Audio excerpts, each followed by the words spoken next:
Hi there, esteemed audience, and welcome to another episode of Middle Grade Ninja. I'm your host, Rob Kent, or Robert Kent. As you know, I'm the author of Banneker Bones and the Giant Robot Bees, which is the story of a mixed race, biracial 11-year-old detective who solves crimes, who hooks up with his cousin Ellicott Skullworth to fight the giant robot bees and the alligator people, and later the Crimson Cyborg. Oh, what a time you're going to have!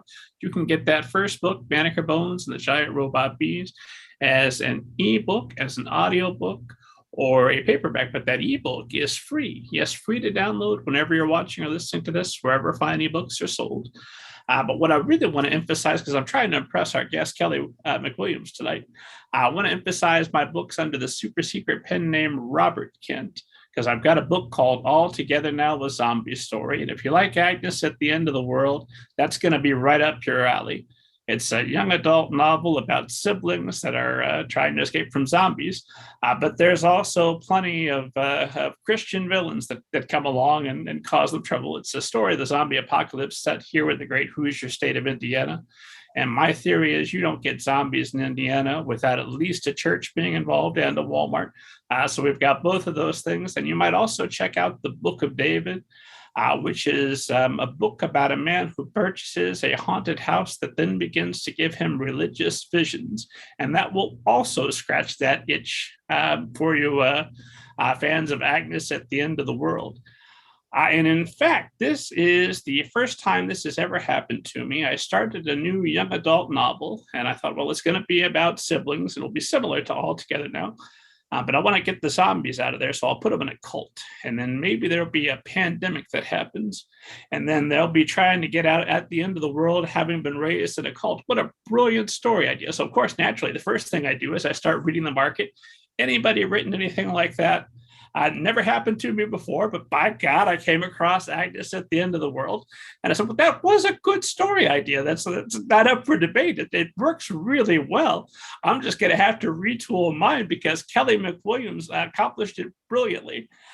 So Kelly McWilliams, I am thrilled to talk with you. I'm going to ask you for all kinds of tips on how to write my newer, better end of the world story about a cult, and we're going to talk about mirror girls and all kinds of other stuff.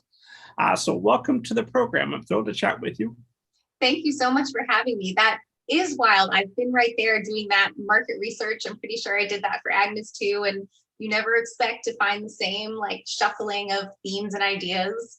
I will say Agnes originally, there was like some extraterrestrial activity in there. So maybe you could layer that into the story. That's not for grabs. Well, that brings us back to the Book of David. I've already done my religious extraterrestrial activity, but you know what? There's always more. I love it. I started my research. I read The Project by Courtney Summers because Courtney Summers wrote what's the name of her zombie book? Something about the phone, the call, and I'm thanked in the back of it. It's so terrible that I can't think of the name. Anyway, I read the Project, and it was a wonderful book. I'm like, oh, that's nothing like what I have planned. I'm in the clear. What's up next? Oh, it's Kelly McWilliams. Thank God it was the second book. It wasn't like number 5 because I'd already been almost to the finish line before realizing how much refiguring I had to do. So the esteemed audience knows that I will never summarize another author's biography or their book, although I've done a little bit of that tonight. But why would I want you to sit there and listen to me make a mess of either of those things when you're right here? So Kelly McWilliams, please give us an overview of your background and we'll go from there.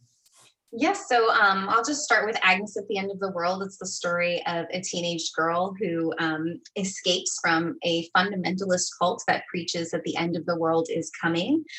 She needs to escape because her younger brother has type 1 diabetes and he's not going to survive in this cult that forbids medicine and technology of all kinds and cordons everyone off from the outside world. But when she does flee to that outside world, when she finally gets up the courage, she's surprised and terrified to find that the world actually is ending. And the cause at that moment is a terrible pandemic, which has nothing to do with our current pandemic. It's more along the lines of a zombie apocalypse. This book did come out in June 2020, so I did not see the future. It was written well before that. But that's kind of the basic ingredients of that story, and it was a real blast to write. It's set in Arizona, where I grew up. Grew up in Arizona, went off to school, and met my husband. We moved out to Hawaii, and I lived there for a few years. And while I was in Hawaii, I actually was pregnant with my daughter, and we had a Zika outbreak. Actually, it was like an international sort of outbreak. It was mostly localized in Latin America, but we had the type of mosquitoes that could spread it. And that's where I kind of got my first taste of that kind of public health disaster fear. And that was the inspiration for that layer of the apocalypse in Agnes's story. We shortly left Hawaii because we couldn't afford it anymore. And so we had to get somewhere on the mainland, and we didn't even know where. We were just wherever we could get jobs set up. So we ended up in Colorado Springs, which was a very interesting landscape after having written Agnes, because it also has quite a lot of religion and a lot of fundamentalism too. So that was interesting to be finishing that story and revising that story around. And now I live in Seattle, which I'm enjoying a lot. Have only been here for a couple years. And this is where I wrote, actually, no, I guess I split it between Colorado Springs and here, but Mirror Girls, which is my book that came out in February. Yeah. I've got all sorts of follow-up questions. I should a lot. Yeah. We've got time. We're going to cover them all. I should point out for esteemed audience, because it was driving me nuts, the book that Courtney Summers wrote about zombies is This Is Not a Test. It comes highly recommended. I am the Rob Kent thanked in the back, because I bugged her for, I don't know, ever since she wrote Cracked Up to Be to Then, please write a zombie book. And she did. Probably would have if I hadn't bugged her, but it was still nice to be thanked in the back. So as far, we've got all kinds of things to talk about, because I know your mother is also a novelist, which I'm fascinated by. I want to talk about Mirror Girls, but she gave us a nice summary of Agnes at the End of the World. So let's dive in there, and we'll circle back to everything else. So you write that in 2017, 2020 comes along. We lived through an actual pandemic, and an actual a little bit of a conservative Christian uprising amongst us. As we record this, we are talking here at the end of July. Esteemed audience knows the deal. We record these episodes that come out much later, so they're probably listening to it in October or November. So hopefully the world has changed dramatically, but as we record this, that's where we're at. The Supreme Court has made a series of catastrophic conservative Christian fundamentalist decisions. So I expect that there will be a lot of books coming out in the near future about uprisings of cults and everybody, I think, in the country, if you're not already in that sort of situation, kind of got their head snapped and like, wait, what are you folks planning? So this predates all of that. So now that you've lived through so much of this, are there any revisions that you would make? Anything that, It's funny, it predates it, but I think it sort of was growing alongside it in a funny kind of way. I, out in Hawaii, we had that sort of Zika scare. But when I actually gave birth to my daughter, it was on election day in 2016. And I remember my mother was there, and I had been laboring through the day. And at the end, I asked, well, did we get my daughter a female president for her birthday? And her face just fell, like the nurses couldn't get out of the room fast enough. Because that was a really tough day. And I remember, I had done maybe a little bit of a draft of Agnes, but it was only my mentor really had seen it. It hadn't even sort of been through to my editor. And that's when I sort of turned up the gas, I say, on the themes about, women's rebellion and need for liberation. That's sort of like, we didn't know what was going to happen now for sure, but there was definitely something in the air that you could smell sort of coming down the pike. And certainly, like, one of the first things I think a lot of us did think when Trump was elected was, what's going to happen with the Supreme Court. And to have seen it all sort of like the cards fall this way has been really, really strange. In terms of revising it, Man, I don't know that what I would do to sort of revise this story, but I do sometimes wonder about where some of these ex-cult members would be today and sort of what their sequel story might look like. One thing that struck me is a lot of things. I absolutely fell in love with this book, but Agnes gets her hands on a smartphone, and Agnes is a true believer, but she starts to read about the outside world, and facts get in there, and she starts to question what she's been taught. And that strikes me as a perfectly reasonable prediction about human behavior prior to about 2019, 2020, when I start arguing with family relatives, family about should you wear a mask, should you not wear a mask, what is a fact, what's an alternate fact. And so now I wonder if a fundamentalist person got their hands on some facts, would it make a difference? Would they be, which facts would they be? No, I completely agree with you. There's a strain that's been running through my fiction. Like, I'm just at the tail end of finishing a novel, so I'm kind of reflecting on this stuff. In general, I've been optimistic about technology and about the internet and how it can connect us and shape our views for the better. Like, you can see that kind of optimistic strain, that exactly once she gets that phone in her hands, her world cracks open and she starts to see things, as we would say, as they really are, as opposed to, that counter voice to what she's been told. But we know now that that there's all sorts of misinformation and disinformation and bad faith acting out there, that she very well could have tumbled into the wrong part of the internet and may have never have left that cult. That is something that I absolutely did not foresee. And my book that I just finished, I'm perhaps, like, ill-advisedly making predictions about where TikTok might take us. So I think AGNES, it was not a named social media company, but it was, Twitter, it was, Google, like what you can get through searching. But yes, I turned my gaze then to TikTok, and I was also similarly optimistic, and we'll see how wrong I turn out to be. But it's true that Agnes is a true believer. And in terms of cult stories, when I was doing my own research into cult books, I didn't feel like I found so many books with the true believer. There were a lot of like characters with doubts, or characters who were just on board to play it safe. But I have always been fascinated by the psychology of, what happens to you if you're really subsumed by something. How do you climb up out of that? And Mirror Girls is a story that's set in the Jim Crow South. And that sounds like a very different thing. But when I talk to people, I'll sometimes say, like, what was Jim Crow except a brainwashing and cult situation? Brainwashing people to say this type of person is better, this type of person, deserves this. And so I think that I'm always interested in sort of how our minds can be changed. And then the challenge for me with Agnes was applying enough pressure through the story to her character to help her snap out of sort of the dream state that she was in. And what shocked me was just how difficult that was to make it a believable transition. So yes, she gets the phone, but she might not care about the phone. She might not agitate for the phone if her brother wasn't also sick and his life wasn't also at risk.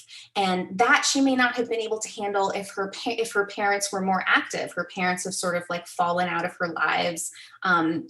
There were lots of like different variables. And I think we all live with this idea that, well, we could never be brainwashed. We would never wind up in a cult. But actually, people do, and it's not because they're lesser than us. They're exposed to different forces and they have different things going on in their lives. And these kind of cult techniques, brainwashing, like disinformation campaigns, they're out there because they're extremely effective. And so that sort of like maze game of trying to find a believable way for Agnes's character to have the triumphant moment where she can escape from this cult was like one of the really fun challenges of the book. Well, having been raised extremely religious, and then having gone to school and obtained knowledge that wasn't just from one book, so Yes. I like to think that, one, I'm keenly aware of just how how easily people can be brainwashed, including myself, and two, I like to think that there's a bit of an inoculation that happens there.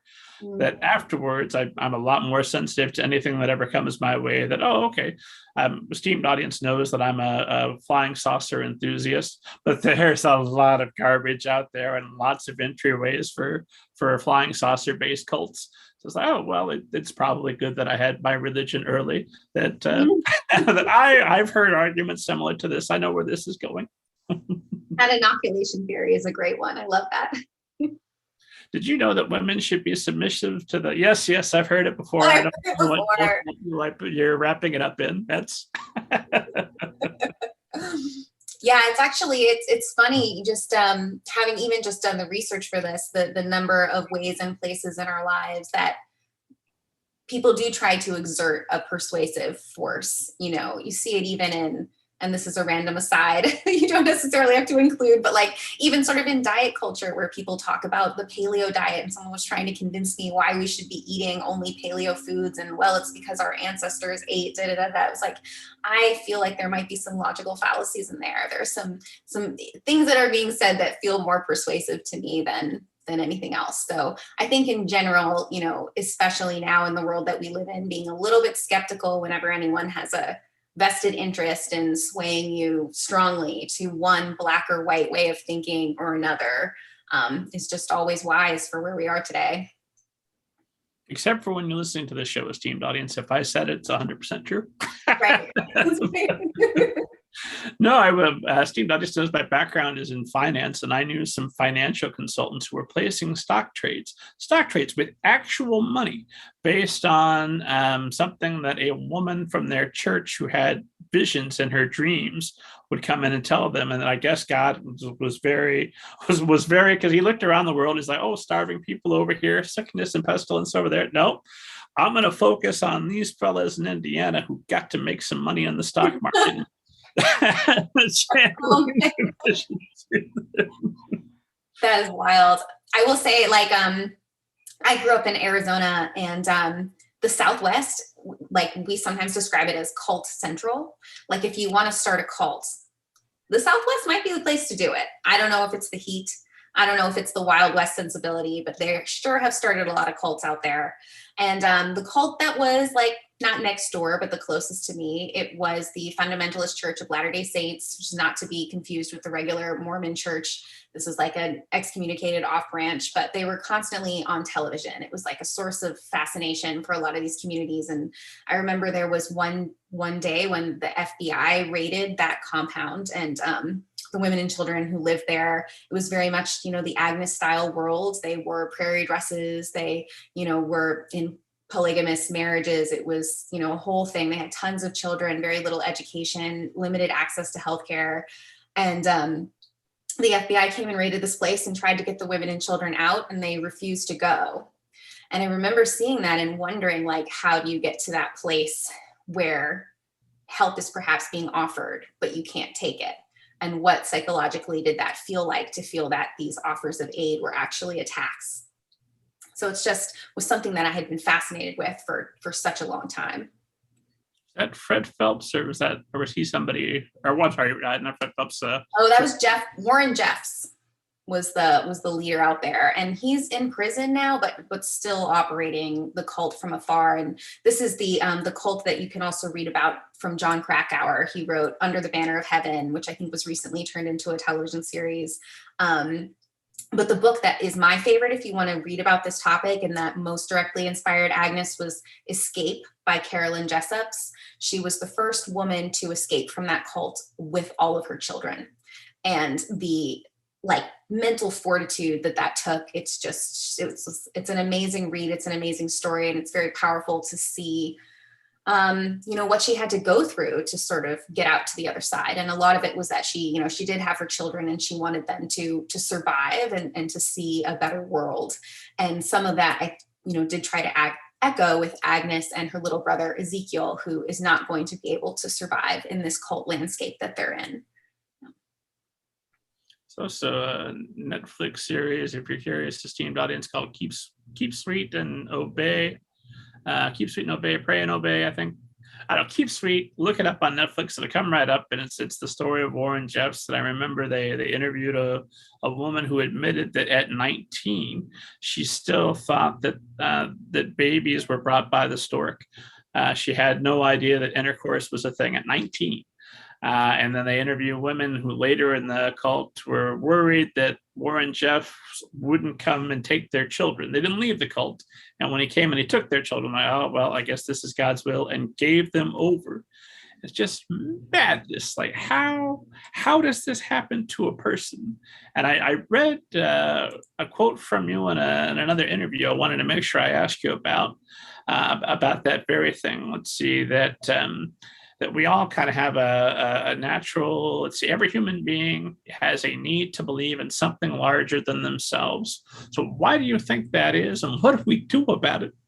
Yeah, it's a scary, lonely world. We have a spiritual dimension to our lives because it's a real need. I like however that manifests. Like for me these days, it's really art and literature sort of filling that space for me. But you can't have kind of nothing in that space. There's kind of like, you just go to work, you eat, there's something that you have to believe in something. Otherwise you're going to feel alienation, you're going to feel disconnection, and it can be really very painful. And so when people actually go through spiritual crises, like part of it is they may not want to leave the cult because, well, then what's out there for them after that? What do they believe in? What's bigger than them? How do they feel connected to the greater universe? I think we don't necessarily talk about that as much in culture because it's complex with, religion, but it really doesn't even have to be religion. Just that sense that something is larger than you, that there's a meaning that you can get in touch with in some kind of way.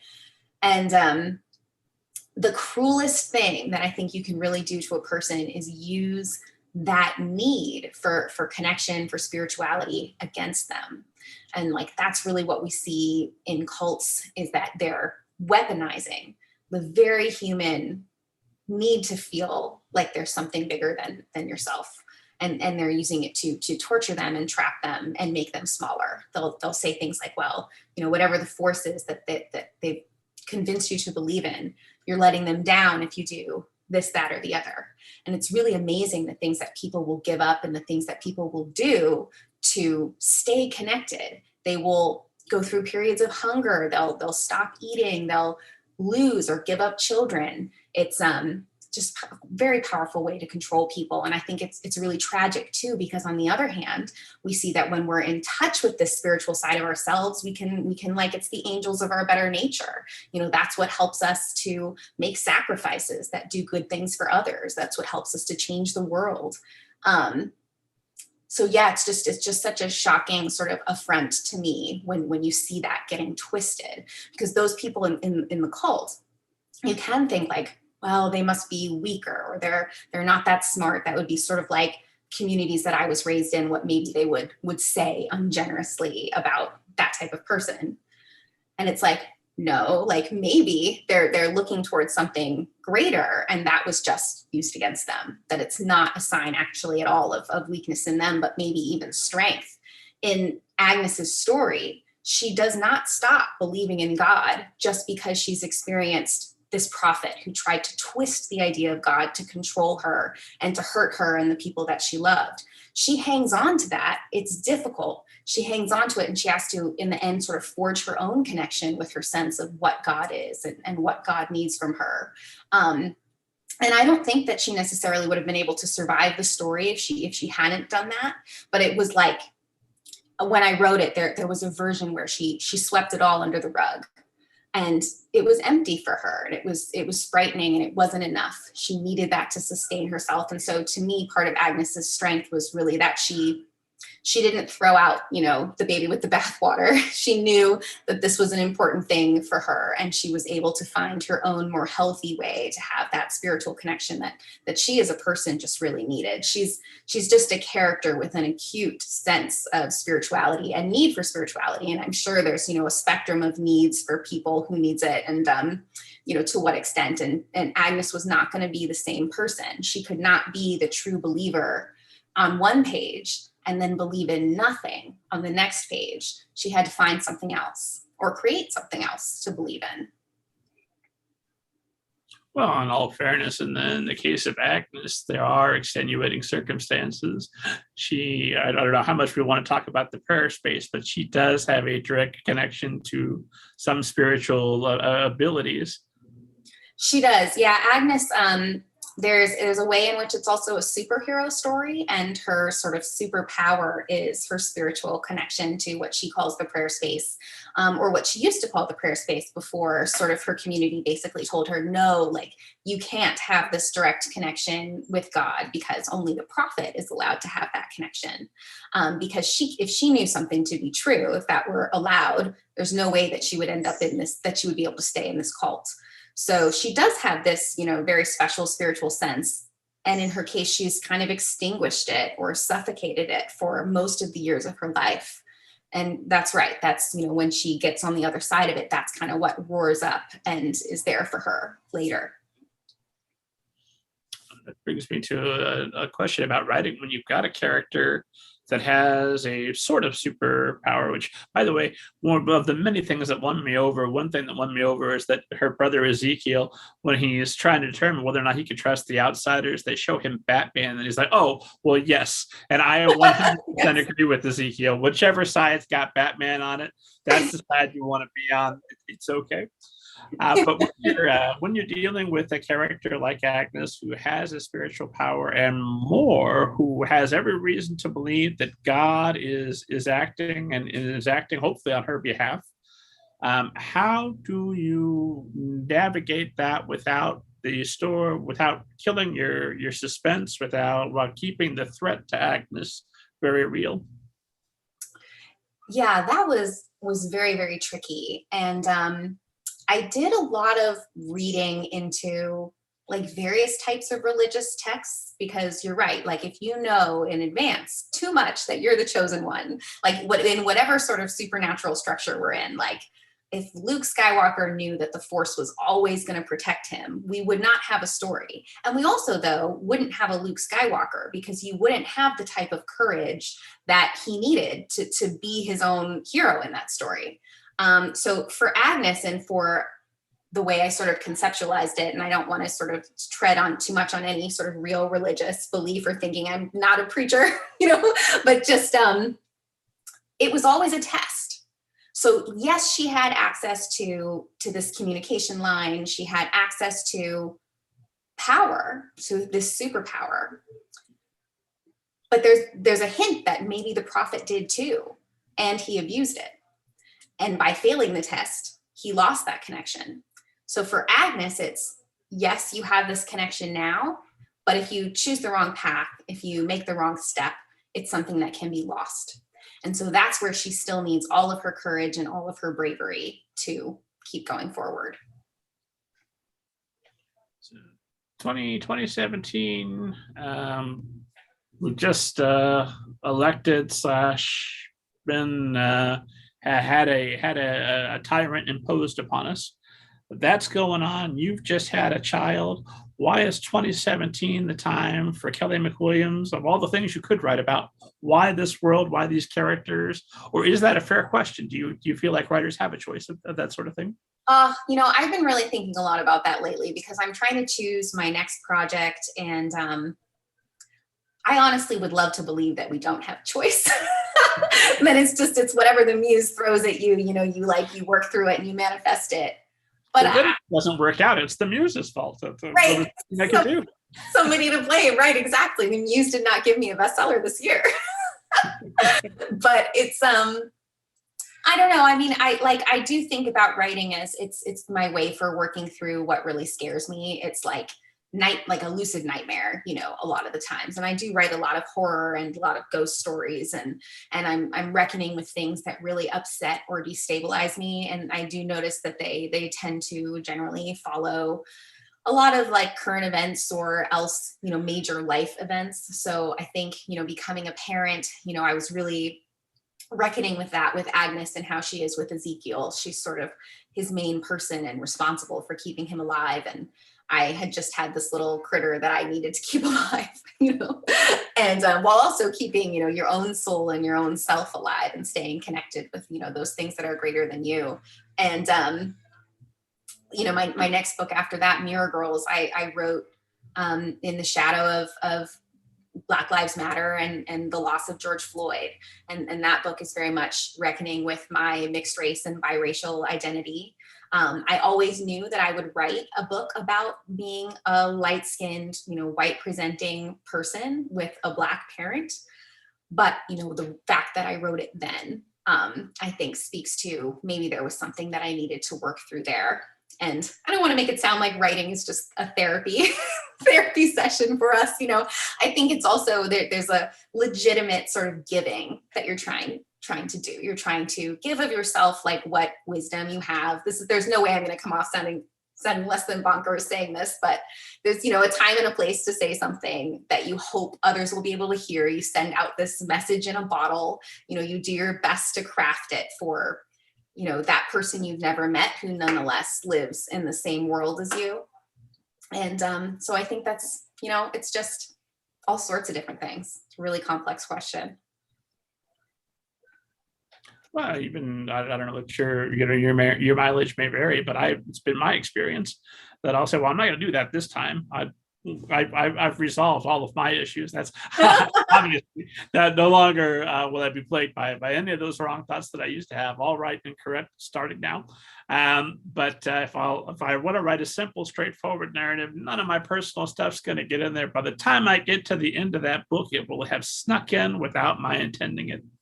Isn't it amazing? Yeah. And if you really want to look at a mirror, like a true mirror, it's read the last novel that you wrote.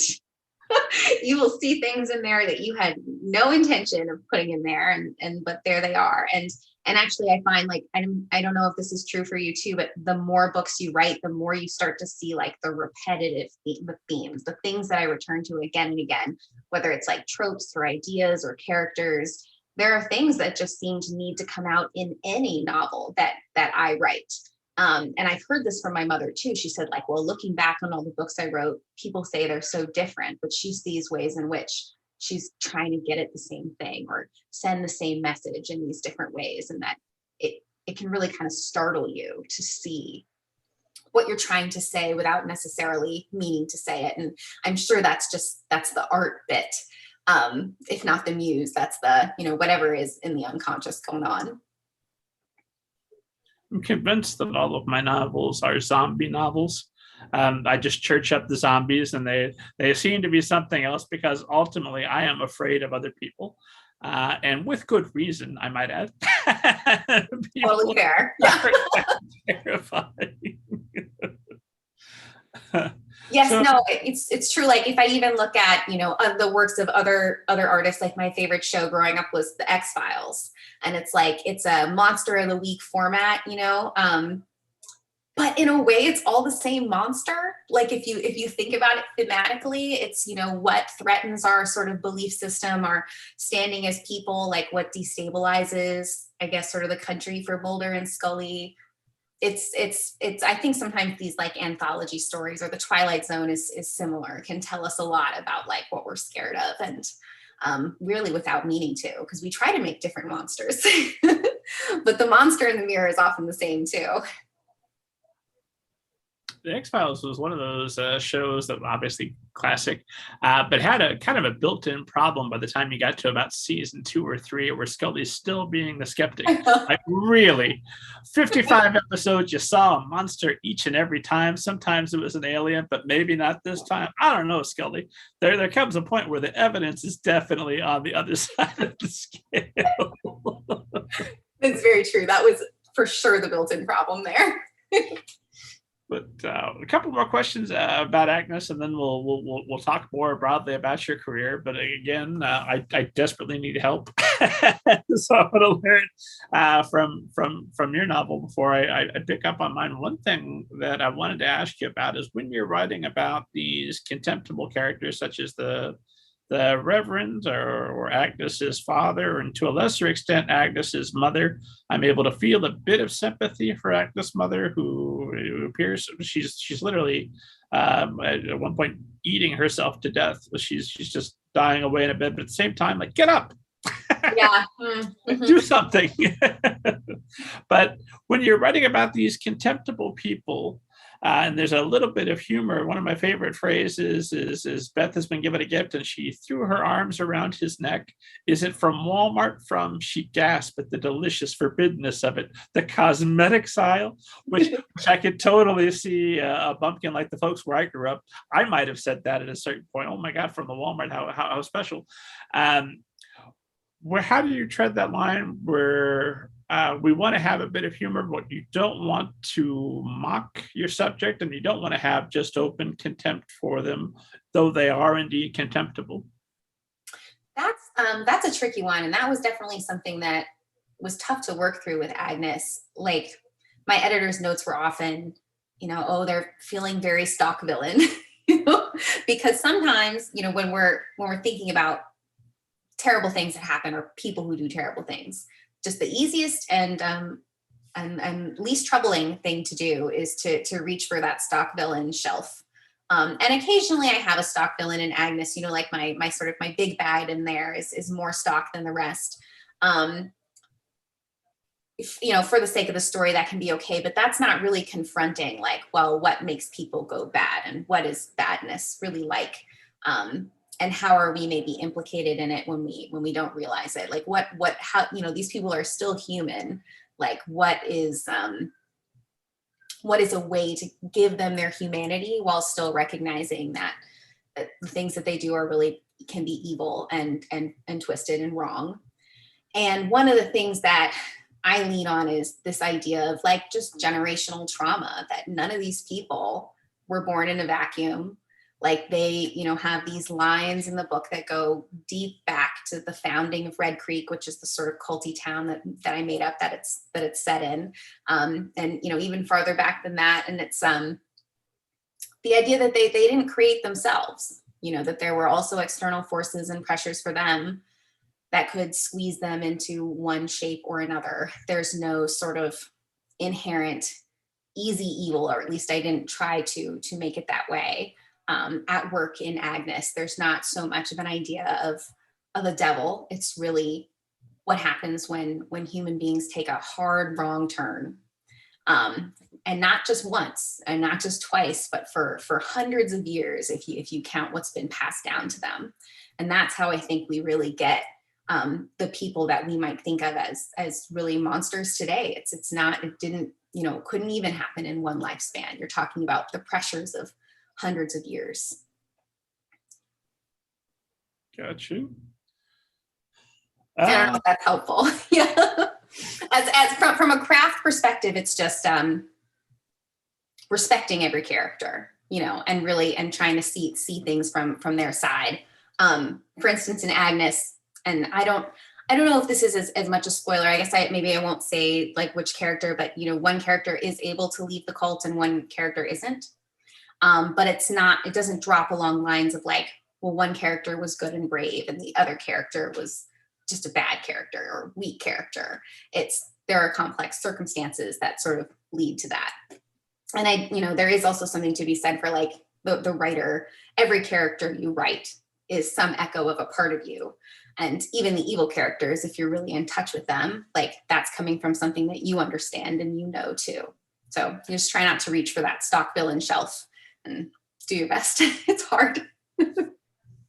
I mean, we're all humans. There's always going to be some selfish impulse that even if we don't act on it, we understand why somebody might want to. And you can imagine, the different Breaking Bad type scenario that would have to get you from a nice teacher to a meth dealer. There's something that could happen to all of us that could make us a little bit more villainous than we're at, I think. But That's I right. don't know. Maybe that's how villains get a pass. There's too much empathy. It's true. That's so true. We don't want to give villains a pass, but I do think that it's always better and more fruitful to look at like villainous systems than villainous individuals. Like, because we don't want to just keep creating villainous individuals. We want to like look at, well, what's really going on here is maybe the more sort of important question sometimes. I was never in any kind of a fundamentalist sect. I do get that question a lot. I have always been fascinated by those sects and how they still exist today. Well, it's sort of a compliment to your writing. That it's so convincing and compelling that well, the only way she could know this is she has to have some sort of experience having been in a cult or. Yeah, I had someone write me from, out Arkansas and asked if I had ever spent any time at like the Duggars church. And it was like, no, I have not. I did watch the Duggars back in the day for sort of research. But yeah, it's interesting. And one of the things that I have learned from writing Agnes, I've gotten a lot of notes from people who have come out of sort of fundy or fundamentalist background. I think it's a much larger group of people than we're used to thinking about it as, that a lot of people have to peel themselves out of a religion or a belief system that is harmful to them. Yeah, it's been an interesting experience. And I like to think that if you're doing it right, religion is not a static thing. It's a thing that grows and evolves. And although in my case, and I think of a lot of people's cases, because I was raised religious, my first building blocks of thought are based around magical thinking. Once upon a time, the world was animated and snakes could talk. Oh, okay, go on. Because of that, when I encounter things later in life, I have to be very cautious. Like, wait a minute, that I know that I have this blind spot, because instead of being told about science and about facts and reason, I was told that those are crazy. Focus on the one true thing over here about a talking snake. I got to be careful. That's so interesting. Sometimes I think that I'm almost too cautious because, I'm once bitten, twice shy, where there could be something that if I were a little bit more open, that there might be something interesting there, but I shut it down immediately because nope, I've been fooled once. That's so interesting. Yeah, maybe we should do like a Mulder Scully spectrum. Although I guess she always had the Catholicism, so that was like a complicating factor, right? But yeah. Where are you on the dyad? Yeah. Wait, it depends on which year you ask me. Yeah, right. Like right after the January 6th insurrection, when I saw Eugene Goodman lead the crowd away, I was like, nope, I'm not buying it. Reality is not real. There's no way that I would never put that in a story. That would not be satisfying. That's a crazy coincidence that if you were to tell me later that, it was Agnes and a suit, it was a religious prophetic person, not just a guy that was on duty and did the right thing at the right moment. Well, fair enough. I think we've covered religion, we've covered politics, so that's rude enough. Let's move on. Talk a bit about your background. So circling back to the idea of your mother as a novelist, because your mother is a best-selling novelist who you've done a lot of promotion with. It's Jewell Parker Rhodes, whose latest book is it's gone. What is her latest book? Her latest is Paradise on Fire. And it's about a young girl and her, a group of kids who are out in the wilderness doing one of these sort of out of the city wilderness experiences, who are threatened by wildfires. So super timely. It's getting a new cover, I think, by August. And it's a really, really good book. If you have a kid in your life, she writes middle grade fiction. At least now, when I was a kid, she was writing fiction for adults. But if you have a kid who's looking for middle grade, you cannot go wrong with a Jewell Parker Rhodes book. And Miss Rhodes, if you're listening, you are welcome to go anytime. Yes, no, I'm sure she would love to connect, and she loves doing podcasts and talking about her work. But before Paradise on Fire, she had Black Brother, and then her big seller was Ghost Boys. And she also wrote Towers Falling. So she's another one who engages with current socio-political things. And she's another one too who always has some sort of religious or magical character wending their way through their books. So maybe a good fit for you. So she's do you remember a time before she was a writer, or was she always a writer your entire life? She was always a writer, but because I am interested in this sort of generational things, she grew up without much in Pittsburgh, and she went to school because she was a dancer. So she had this sort of dance talent. And so she went to a junior college for dance. And that was kind of her way out and going to be her escape at the time from the poverty that she grew up with. And one day at junior college, she went to the library and she found a book by Gail Forman called Corregidora. And she looked at the bio on the back of the book, and it was a Black woman. And she had no idea until that moment that Black women wrote books. And the way she tells the story anyway, is that day she changed her major to be creative writing, that she wanted to study English and she wanted to study creative writing. She had always loved books. She carried tons of books with her wherever she went, but she truly did not know that that it was possible for someone who looked like her, for someone who came from the background she did, to write fiction. But after that, she never turned back. She went through school and she published her first adult novel a couple years after I was born. She also started writing that one while she was pregnant with me. And that book was called Voodoo Dreams. And it was the story of Marie Laveau. And after that, she wrote Magic City about the Tulsa race riots. The race massacre now is the way we talk about it. But this was, way back in the day. So she was kind of blazing those trails with, Black literary fiction. She wrote a book about Frederick Douglass, and then many other books after that, and eventually started writing for children. So I always grew up with like a mother who wasn't afraid to speak through stories and through fiction. There was no question in my mind that I could also write books if I wanted to. That was like a door that she opened for me. And a door that maybe she had wished that she'd also opened a door for me to be a dentist one day. A little more of a secure career, but that didn't happen. She used to write every single day that we were kids, and she'd put a sign up on her door that said, like, children keep out writing. And I thought, well, there must be some sort of magic going on behind that door. And so from a pretty young age, I started just mimicking that and writing behind my closed door too. My juvenilia. And just, I always wanted to sort of follow in those footsteps. What's funny is we write very different books. And I've always gravitated more towards young adult fiction, which she's sort of never been as interested in, or hasn't done yet in any case. So it's been a wild ride. And when Black Brother came out and AGNES came out, that sort of 2020, she had all these bookstore events lined up. I had all these bookstore events for my debut, and they all disappeared because of the pandemic. Everything switched to virtual. So we decided, well, maybe we'll try and do this kind of virtual tour and see what happens. And I don't know that we really sold any books that way. It's one of those things, nobody knows. But we did get to hang out together in a year when we probably wouldn't have seen each other, sort of living in different places. So that was pretty cool. Oh, and we do have a book that we wrote together that will be coming out. It's a picture book called Soul Step. Not sure about the pub date yet, but it's in the works.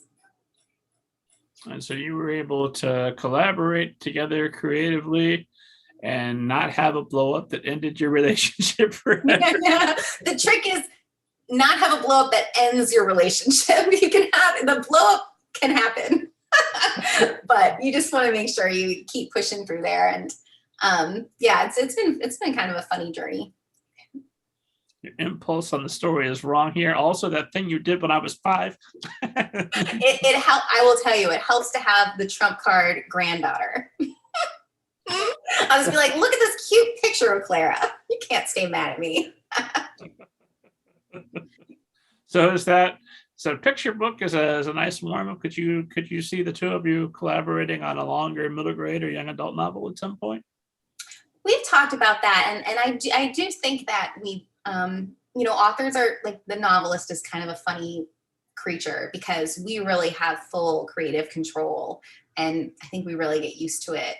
I'm not sure that a longer project would work out as well. We've talked about, we could write different perspectives, but we always also have that kind of like break in the drawbridge that my voices tend towards young adult voices, and she is very much a middle grade voice. And we've actually kind of both tried to do one or the other, but I haven't developed a middle grade voice yet. I have like nothing but respect for people who are able to capture that. I think it's much more difficult than writing for young adults. And I think writing for young adults is much more difficult than writing for adults. It's an unpopular opinion. But it'll be interesting to see what happens. But she's also one of those people who she's always got several irons in the fire and several projects coming up. For whatever it's worth, having written all three, I think middle grade is the hardest of the three. And I haven't even attempted more than one or two drafts of picture books because that's way too hard for me. Oh my gosh, the picture books, it's like writing a poem. And what is harder than that? I mean, that was a really tricky one. So something that I noticed about you, and I wondered how much your mother might have played a role in this. You published your first book at age 15, Doorstop, is that right? Yes, that's right. I wrote, like when I sort of had that door shut and was working, I wrote a draft of a book called Doormat. And that's one that's especially strange to look back in terms of looking back and what themes was I interested in. It's really, really unsettling when you see that the things you were writing about when you were 15, you're still echoing. That's when you're like, whoa, you get the real creepy crawlies. That's a very strange idea. But yeah, I put together like a draft over one summer when I didn't have that much going on. And I left my room after mostly writing. And it's a book about, among other things, a theme is teen pregnancy. And so I hadn't known this at the time, but apparently I was asking questions and doing kind of research. And my mother was concerned, that like, yeah, I'd gotten myself into some sort of situation. But it was a story about actually the best friend of someone she gets pregnant, and then her best friend tells the story about what do they do as basically eighth graders. And so it was an interesting little story to write, and I gave it to her, and she sent it over to her agent, who was not interested in representing it. But the agent that I still work with to this day was a junior agent at that company who sort of picked the book up and said, well, let's just give this a shot. Now, I do not recommend that young people publish books when they're young. There's, it's a lot of stress. It's a lot of pressure. It was like an interesting experience to go through, but very high impact too. And it's Doormat, not Doorstop. Shame on me. Close enough. I don't know why people still come on this show. Crazy. So that book comes out, and why would you not recommend it? Was it just you weren't emotionally ready for how the market was going to take it, or I didn't really. I think when you're still a teenager and when you're still going through this kind of personality development, it's very hard to ask you to kind of go on the road and be the personality who's selling your book, because that personality just isn't fixed. Like, I remember mostly what I felt about that book was almost kind of like, I was proud that I'd finished it and that I'd done it. And that was kind of the spirit that I went into it, was like, let's see if I could write a novel the way someone might be like, let's see if I can run a marathon. And I could not run a marathon, but I did write this novel. But then it's like, you're saying this piece of work you put out, this like utterance that you made, that's who you are, and that reflects your values. And so then when you have these conversations like the one that we're having now, it's like, well, let's talk about those values. And I was like, no, like, I don't know what I think. I just want to go camping with my friends. So that's the main thing, is that, I think writing when you're young is great, and it's a great outlet. I think being a writer when you're young is a tougher ask. And I do kind of keep track of like the young people who publish when they're teenagers and their careers. And there have been some really amazing ones. The very famous writer at the time when I was doing that was Amelia Atwater Rhodes. She was the sort of doing her vampire novels, which were really the precursors to Twilight, which we had, many decades later. And of course we had S.E. Hinton, who kind of we talk about maybe invented the YA genre, wrote The Outsiders. So young people's voices in YA, they've always been there. But I think, being a writer, sort of starting your career at that time is a vexed thing, because you have so much more evolution and development to go through. And the agent that I worked with then, after that, I did feel pressure, like going through college, like to try and put out a second book. It felt like, well, I did this thing that people thought was special at the time, I should do it again. And his advice to me was, just wait, just take your time, like find your life, find out who you are, set some stable things in place for yourself, and then see, if you still have a message that you want to get out there. And that was the best thing that I could have done, was just to wait. And then eventually AGNES came along. That's 2007 that comes out, and then you don't start AGNES for until 2017. So for a decade there, you're a prophet who's wandering in the desert waiting to get your message, right? What's going on that decade other than finding somebody you want to have a child with? Yeah, it was school. I studied not creative writing, but English literature, and particularly Victorian literature. Did a lot of reading, and I thought for a while there maybe like being a literature professor would be for me, but boy, I'm glad I didn't go that direction now. It was a tough job market at the time, and it only got tougher. I moved to New York City to work with a nonprofit that did sort of literacy work in schools. And so for a while, I thought maybe teaching would be a career path for me. But I was not quite good enough. That is probably one of the hardest jobs out there. And, I just didn't have quite, it's also a tough one to stay into. And so I decided maybe that wasn't for me. And maybe the writing was kind of poking up through the ground then and saying like, oh, maybe you should get back to this. But saw a lot of theater in New York and made a lot of friends. And it was indeed like my wayward 20s. So now you're back with a vengeance. There's 2 books available, a picture book on the way. You've got a 3rd that's in copy edits now. You're happy established as an author, and to the best of your knowledge, especially as much as anybody knows, anytime I start talking about plans, I ask myself, what were you planning in 2019? But as far as you know, probably going to continue being a novelist for the foreseeable future. I sure hope so. I do really enjoy it, and I feel like I've kind of found something that makes me happy and that complements my life. And I like talking to other writers, and I like talking to readers. And so it's been a wonderful thing. I don't know if this was the same for you, but you build these friendships and relationships after you put your debut out, or my second debut technically, but the one that I sort of treated as my debut. You make sort of a network of people who are also coming out with books in that time, and it becomes sort of like a graduating class vibe. There's the Facebook groups and the connections you make, and it's just been a fun way to be in the world, to sort of have those connections of people who love just writing and reading. I know my favorite people in the world are writers. Mm-hmm. Well, let's talk a little bit about Mirror Girl. So the first line of your biography currently is, I'm a mixed race writer. Why is that the first line? Why is it important for you to make that distinction? So I am an interesting segment of my racial identity, where I am light enough to pass for white. My mother is Black. My father is Norwegian. It's like the mix. My brother could not pass for white, but as the cards fell, I can. And so in terms of figuring out what art I want to make and how I want to speak in the world, I don't just identify it as a Black writer or a white writer. It felt like that mixed race space was where I was really coming from. And for AGNES, I think you can kind of see some of the themes that are important, that have to do with mixed race identity. The idea of like inside and outside, and trying to find your place in the world, trying to solidify like maybe a contested identity. But Mirror Girls is my first book that really looks at it sort of head on. There are mixed race characters and a Black character in AGNES as well. But feminism was sort of the main theme that I was looking on at the time. And I think, in terms of like looking at that mirror, there were ways that I was trying to sort out identity issues too. Mirror Girls is really specifically about mixed race identity, and particularly mixed race identity in the 1950s Jim Crow South.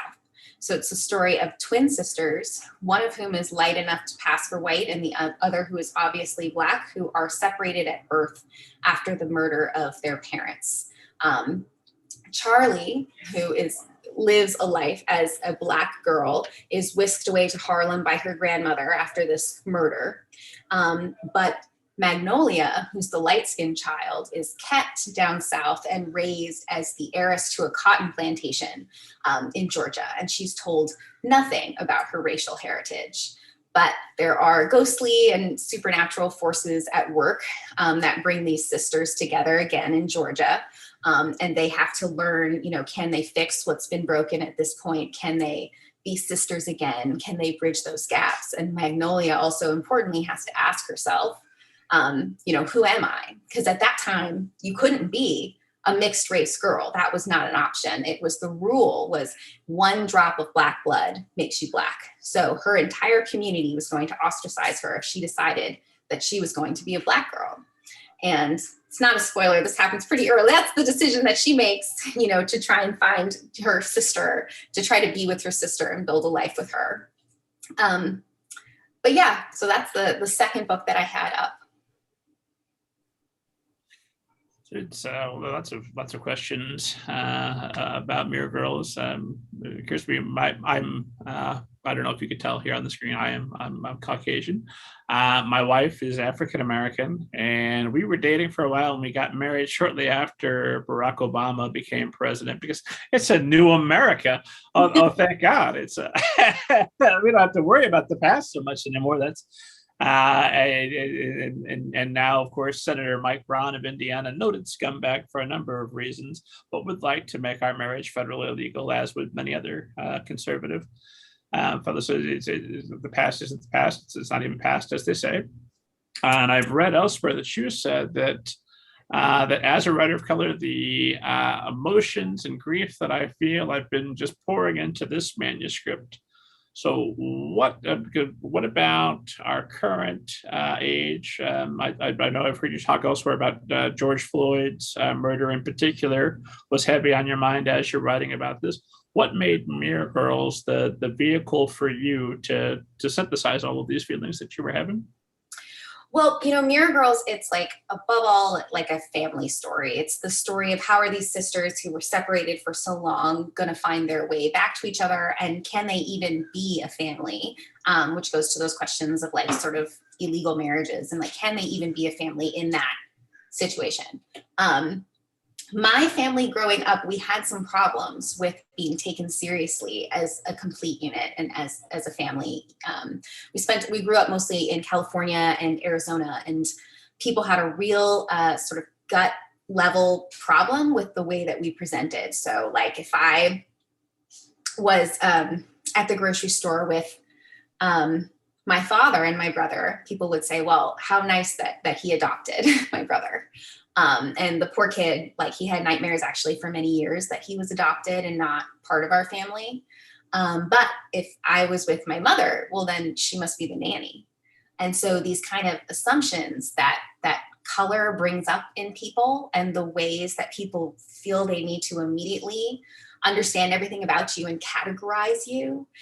There's an anger and like a level of intensity to that I really wanted to examine, especially as we were in a moment that really felt like a shocking kind of backlash to where I thought we'd made progress, where I thought that we had that we weren't going to be, in California with my family, we had Rodney King, and it felt like then we had Obama, as you said, it felt like we had sort of moved forward, but in fact, we were kind of, there's always something else that comes back. And we had George Floyd, and it felt like we were trapped in this kind of spiral, this circle, and that particularly these families were never going to be able to have a place where they could be considered a family and taken seriously as a family.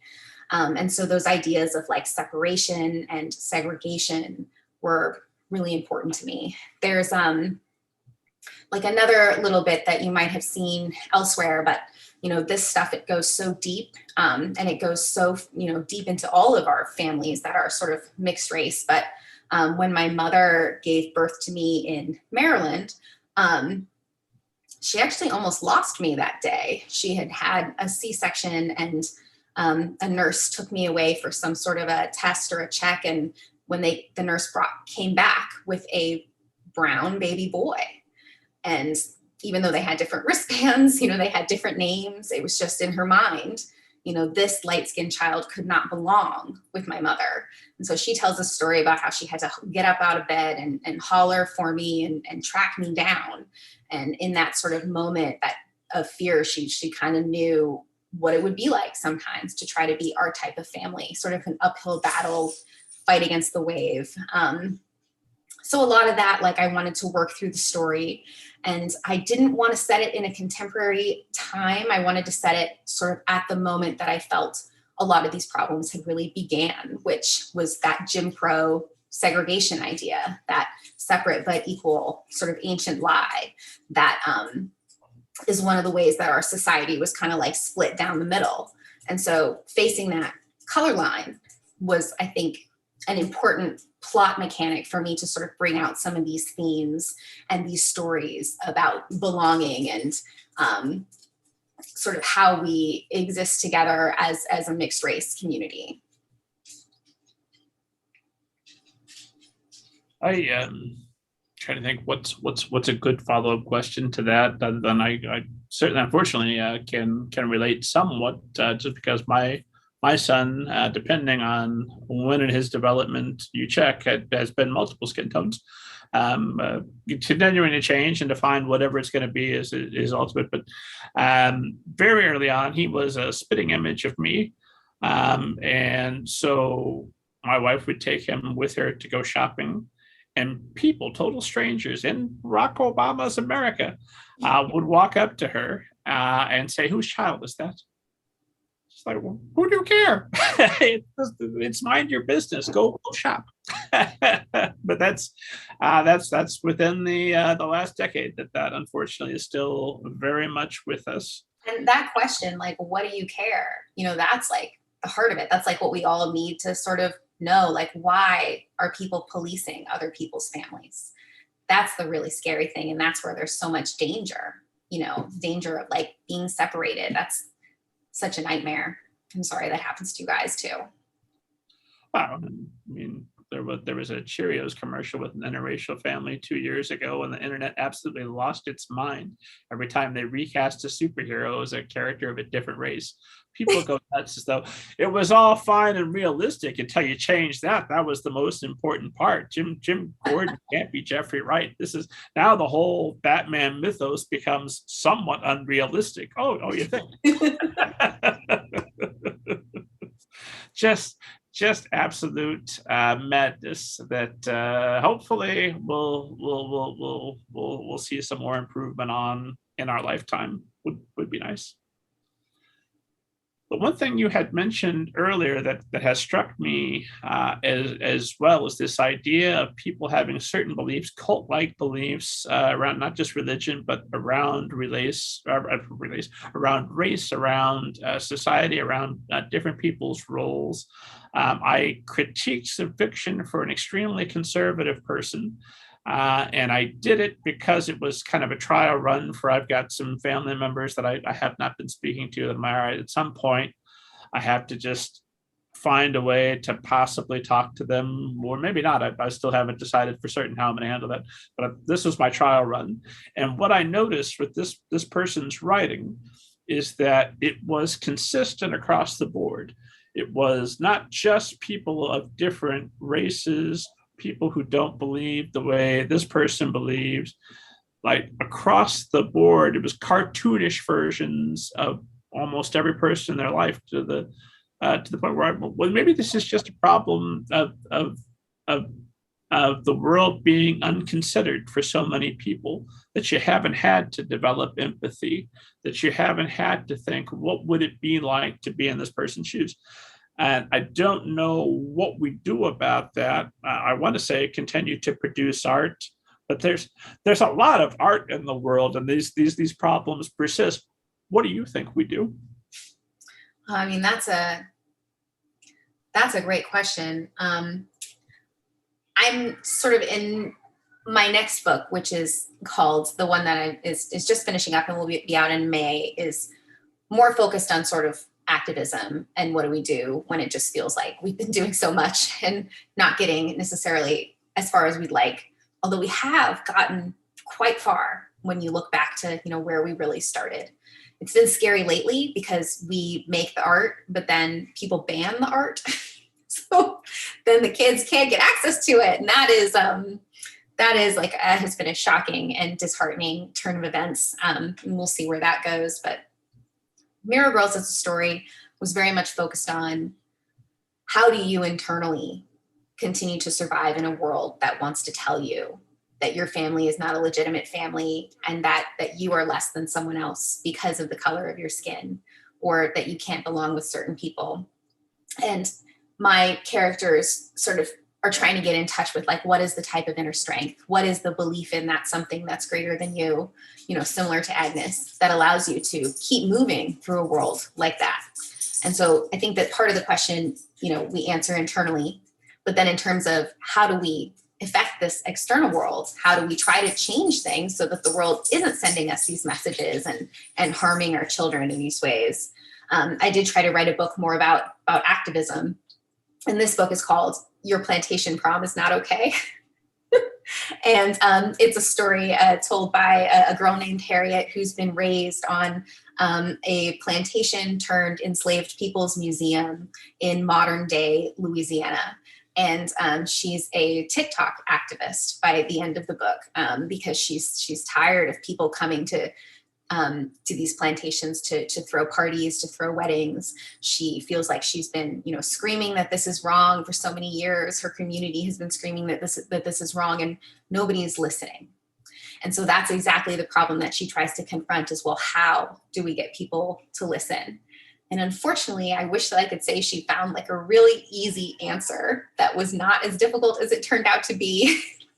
And I tried to make these answers easier, but the way it worked out in the story was like, we just have to keep doing the one foot in front of the other. We have to keep saying the thing that's true.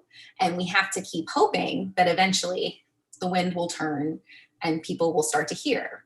And the thing is, it's hard, we're never going to see linear progress. Like, that is definitely something that we learned going through Obama. We're going to see eddies and swirls, and we're going to see one step forward, two steps back, but we're not seeing no movement. And the important thing is like that we keep speaking. I don't know if that helps, but that's sort of like definitely something that I think about a lot and that I'm trying to kind of work through with my fiction too. Of course, the alternative is we could all just go live in a cabin in the woods and pretend that the rest of the world's not there. Exactly. Or break off into these super separate communities that have nothing to do with each other. And, of course, though, for families like ours, that's not an option. There's going to be, a foot in both places. And so you can't just, it's too late for a Marcus Garvey solution. But we live here, so we're going to have to do the best we can. Well, I wanted to ask about dual perspectives, and then we'll start to think about landing this thing. But you've written about 2 books now about 2 sisters, and we've had back and forth between the sisters and their perspectives. What does that technique of telling a story allow you to do? And do you think that that's maybe like the Kelly McWilliams lane, that we can look forward to more dual perspective books, or have you got it out of your system? Oh, right. Yeah. I would say there is nothing on this earth that has given me more of a migraine than a 2 perspective story. Although I have friends who who have written books from even more perspectives than that. And sometimes I think, though, 2 might be harder even than multiple. Like the 2-hander, there's just something inherently like almost contradictory about telling a story from 2 perspectives. You can see a story from 8 or from 5 or 4, and then it's like a well-rounded kind of a thing. But 2, it's like there's competition for worldview, and it's difficult. I have a mentor who tells me, you gotta quit it. You gotta stop. And I'm at least taking a break. I'm interested in sort of like dualities and binaries. So I probably will return to a 2-hander, 2 protagonist POV story, but not in the next 2 books, because we gotta do that self-care. But it was a huge challenge. It was like probably the most challenging thing about both of these books was telling a story from 2 very different perspectives. For AGNES and Beth, AGNES she's my superhero, and she's great, and she's at heart, she's just generous and good and wise, and she's always trying her best. She's that person that we always, that you can always rely on. And then her sister Beth is absolutely so unreliable, and she is so vain, and she has so many issues, and she lets her fear get the better of her. She's like she's a mess. But I will say I really enjoyed writing her perspective because it's much more probably true to my life, that sort of perspective of the flawed character. And so telling the story with the two of them and having their different voices, but they both had to sort of achieve their story goals. They both had to grow as characters. They would see things in two very different ways, but one was not better than the other. It's a tricky thing to pull off. And then that's not even going into just the difficulties of time and what scene happens when and who's doing what when. That's a whole other like technical challenge. But then for Mirror Girls, we have Charlie and Magnolia. And Magnolia is my Southern Belle character. And she's a little bit more like Beth. She's off in her own world sometimes. She's been raised to believe things that, are really not going to serve her, and raised to think about race in very particular ways, being raised on this cotton plantation. And Charlie, she's the Harlem activist. So there are these points of view with friction, and it can be hard to get a tone of a book to feel like unified when you have these frictive points of view. So it's a challenge. And I would say if you can do a book in one perspective, it's going to be easier. So I'm on a hiatus from 2 POV books. When you go through and you write them, do you write them in the more or less the order that we read them? Or do you write one character for a while and just one character and then switch to the other one? So I write them all in the order, but my characters don't stay the same through the revision process. Like normally the first note that I get is, oh, the voices sound too much alike. And then there's kind of a differentiation process where I go back through the next draft and I tell the story again, but Magnolia is more Southern than she was before. Like I remember between like the second and third draft when I was trying to get those voices distinct and also just trying to get them to, to offer more to the story, I was like mainlining Tennessee Williams radio plays and really trying to get that voice and that atmosphere for her so that she didn't just sound like kind of a watered down version of her sister. So for me, it's almost like, I don't know, it's like, I'm definitely going to get this term wrong, but it's like mitosis or meiosis. It's like the story splits, but it starts out being told the same way. I don't spend more time with one than the other. There's usually like one who's a stronger and easier for me to get. And so Agnes and Charlie were easier for me to get. They're kind of like the straight man for me. And then the character that's a little more outside of the comfort zone, that's a little trickier to write, like a little more controversial or whatever it is, does tend to need a little bit more revision and fussing with. See, I felt immediately I identified more with Beth than with Agnes because Agnes was, I would aspire to that. That's not me, but Beth, yeah, I could be that.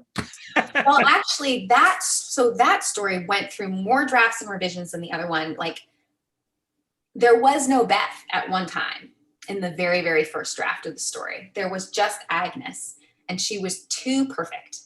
And it was too, sometimes, the superhero needs their alter ego and they need their weakness and they need, they also need that other character who plays off of them. They need that sort of Batman Robin vibe.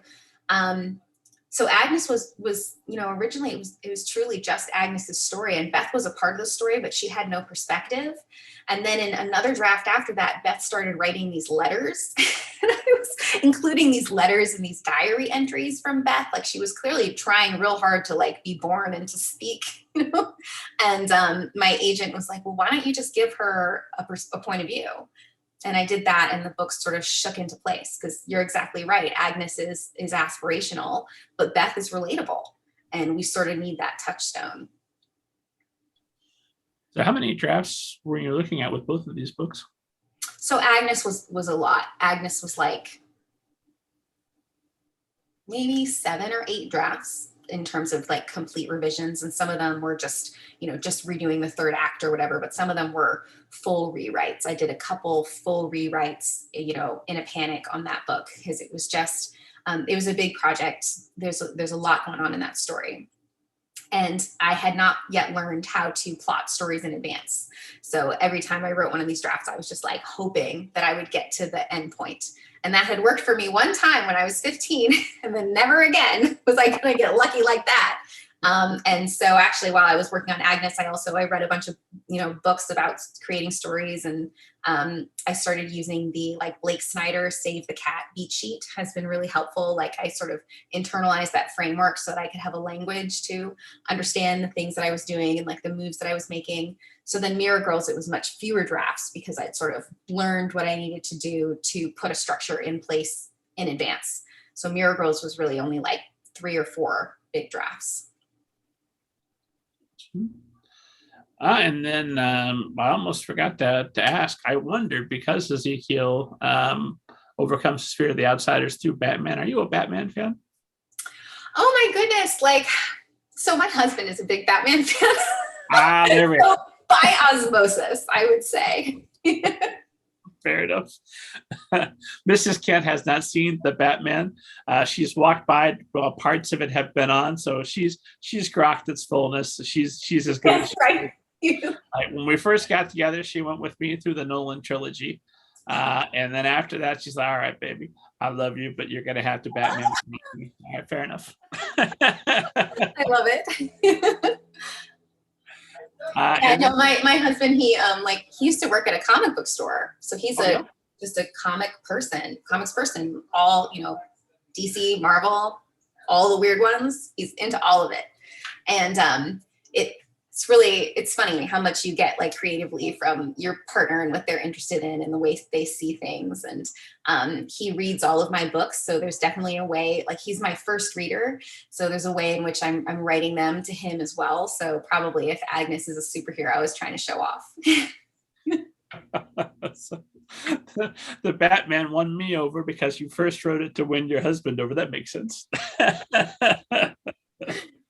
So wanted to ask also, you name check Stephen King, and because you're dealing with a lot of horror and supernatural, I assuming you're a Stephen King fan, making your obligatory reference. Yeah, huge Stephen King fan. I just, especially the early stuff, just the internal monologues that he was able to create and the sense of like dread and horror they instilled. I'm probably a super fan. That's my biggest fandom, I would say, is those old Stephen King books. Just, I read them over and over again. He really has some great techniques that he has a lot of control of. What are your most favorites? My favorite is Misery. Love The Shining too. Pet Sematary, although that's almost too hard to reread. The Tommyknockers, I'm not sure what happened there. I think maybe there was a period when he was not well. But it was still had some stuff that was real fun to read. The Stand, The Stand is okay. I think it could be shorter, but I love it. I love it. And I love sort of the monologue stuff that he does. Salem's Lot was a really good one. And Carrie, the original, it's really good too. But Misery has been a standout favorite. And sometimes actually when I'm in a writing slump, I'll go back and I'll read that one. Because it's just kind of that bottle drama, that box drama of just the two characters facing off against each other. But within that, he's able to like just make these prisms of, you really get a sense of the main character in that. And it's just wonderful. Just wondered. I saw in a lot of different folks, and it's AGNES trying to figure out what's meant by all these different things that the outsiders are talking about. And Stephen King comes up like, yeah, it's not an accident. Yeah. And actually the scene, I read a bunch of Stephen King while I was revising AGNES. That was sort of like, that was instead of the Tennessee Williams for Mirror Girls, that was like my sort of touchstone where I just like let it play in the background on audiobooks or, read it in the morning before I start writing. Cause that style of like, someone trapped in a box and only with their mind, they have to decide to give up or keep going. Like, I think that was kind of what was going on there. So the scene that I think was most Stephen King-y in my book was when Beth is going to escape from the crazy bunker that she's been thrust into. And she's like trapped behind the door and there's, creatures on the other side and her managing her fear. I was kind of trying to channel the way that King's characters really make this decision, like to live or die, or to keep fighting, or to give up. And we should definitely talk just a little bit about mentorship. Although I gotta say, I don't usually feel this way, but in the case, because it's you and because I feel such an affinity for your fiction, if there was one of my books I could get in your hand, it would be the Book of David, because that's my Stephen King book. That's Oh, yay. Okay. got religion. It's got Stephen King. I usually don't do this to authors. Like, hey, you read what you want, but I think you might like that one. I'm going to shoot that up And to the top of in an ideal world, in some future where we're critique partners, I think that's my audition to be with your critique group. I love it. I can't wait to check it out. I mean, like zombie fiction, ever since The Walking Dead, that has had my heart. Yeah, I can't get enough zombies. No, me neither. I wanted to ask you, you had through We Need Diverse Books, you had a mentorship with Jody Meadows. And you said she provided a sounding board when things got frightening. So how did that mentorship work, and how did that help you get all the way here to the Middle Grade Ninja podcast? That was great. Yeah. I mean, even if you like come from kind of a writing family, like you want to find a mentor who's working in your genre and who's kind of just looking out for you, and not also worried, like, did you go to the dentist that year? And so I submitted my book in like fragments of AGNES in 2016 to We Need Diverse Books, and was just looking for someone to be to guide me through sort of having a real full-fledged career.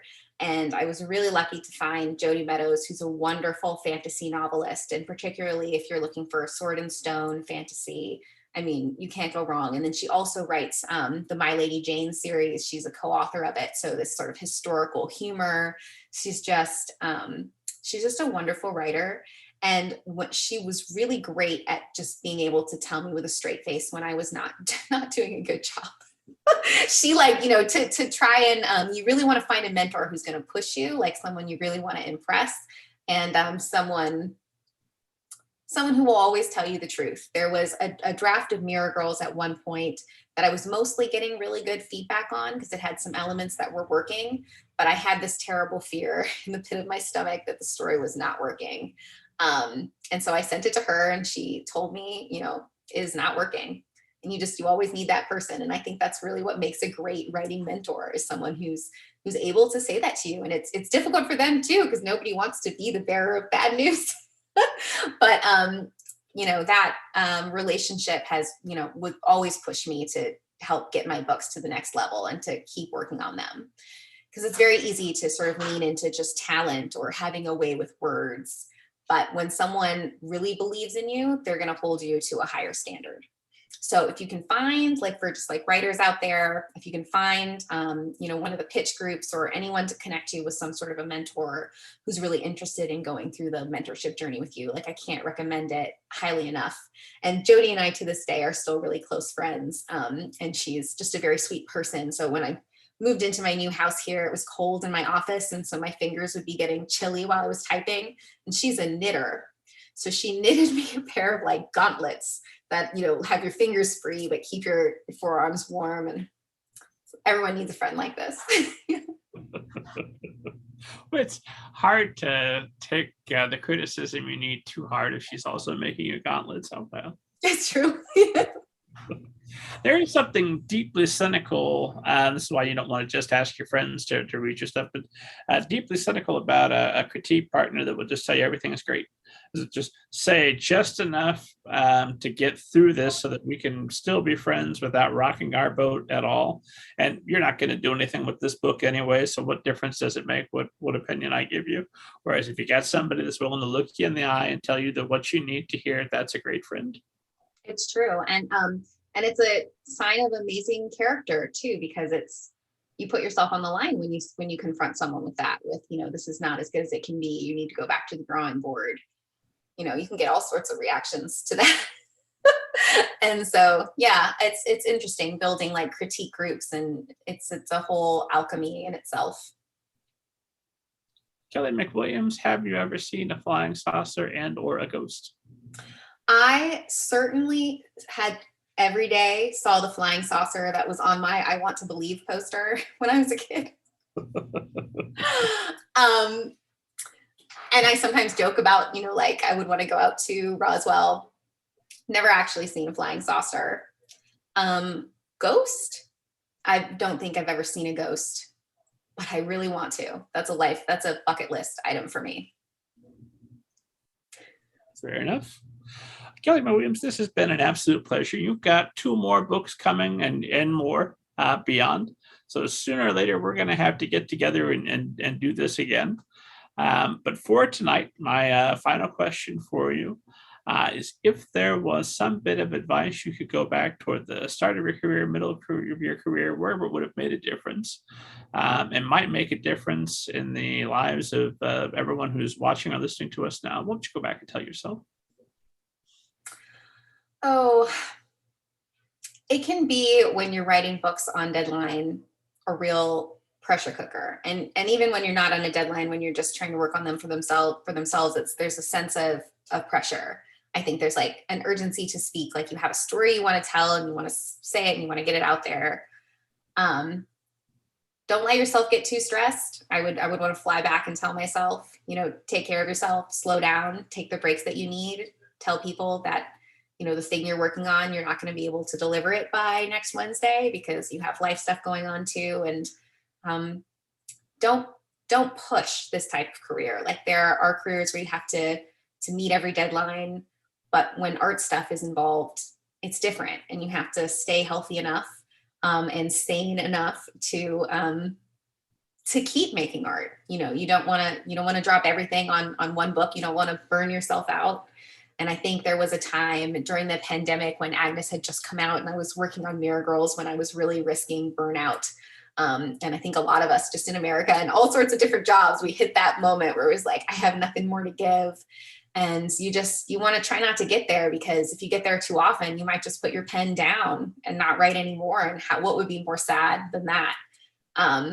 So yeah, just people who are out there with creative careers, make sure that, I feel like it's almost a cliche now. We say take care of yourself, but it's so crucial, because it's not a job where you're out, striking nails with hammers. You're doing something else, and it takes a lot of health and soul to be able to do it. That's the perfect note to end on.